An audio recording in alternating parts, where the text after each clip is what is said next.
Hello everyone, today I'm going to show you how to unlimited text to speech for free and generated high quality audio instantly. So I will just recommend it for the natural reader. I will just tab in out my browser and make sure you will have logged in, and I will just you will just select the voice. Newton's first law of motion, also known as the law of inertia. It's He couldn't help but smile as he watched the sun rise over. So I will just select it like this. So finally it's ready. So you will just have to type to paste or edit text here.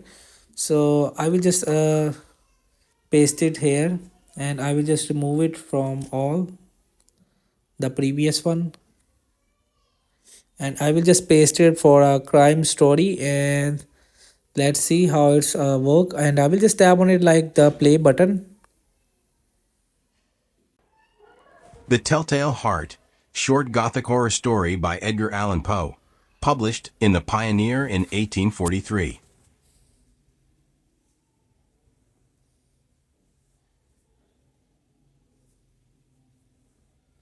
So in this way you will have to use the unlimited text to speech for free and generate high quality audio instantly.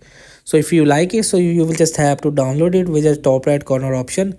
So hope this video helped you. Please don't forget to like and subscribe and get notified for more videos.